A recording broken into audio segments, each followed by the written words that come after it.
ગાંધીનગરમાં uniform civil કોડને લઈ અને પ્રથમ બેઠક યુનિફોર્મ સિવિલ કોડ સંદર્ભે વેબ પોર્ટલ લોન્ચ કરવામાં આવ્યું. કમિટીના અધ્યક્ષ રંજના દેસાઈની અધ્યક્ષતામાં આ બેઠક મળી છે. યુસીસીના અધ્યક્ષ રંજના દેસાઈનું નિવેદન સામે આવ્યું છે. આજે અમે ગુજરાત આવ્યા છીએ. આજથી અમારું કામ શરૂ થયું છે. અમે સૌ પહેલા એક ડ્રાફ્ટ બનાવીશું. અમે 2 સબ કમિટી બનાવી છે. એક કમિટી લોકો સાથે સંવાદ કરશે, એક કમિટી ડ્રાફ્ટ તૈયાર કરશે.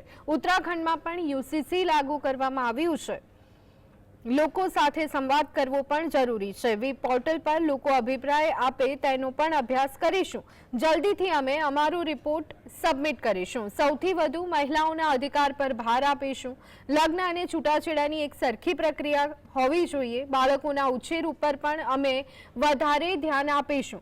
કોઈપણ ધર્મના લોકો લગ્ન તેમની રીતે કરે પણ રજીસ્ટ્રેશન કરવું ફરજિયાત હોવું જોઈએ. છૂટાછેડાનું પણ રજીસ્ટ્રેશન ફરજિયાત હોવું જોઈએ. દરેક જિલ્લામાં કમિટી જશે અને લોકો સાથે યુસીસી મુદ્દે ચર્ચા કરશે. 45 દિવસમાં રિપોર્ટ આપી શકાય તેમ નથી. સરકારે રિપોર્ટ આપવા માટેની સમયમર્યાદા વધારવી પડશે. वहाँ भी हमने ऑफिस एस्टेब्लिश किया है और ये सिविल कॉमन सिविल कोड जो है वैसे उत्तराखंड में भी लागू हुआ है, आपको पता है. ये तो कॉन्स्टिट्यूशन में भी लिखा है डायरेक्टिव प्रिंसिपल्स में, और सुप्रीम कोर्ट ने बार बार जजमेंट दी है. इसलिए ये जो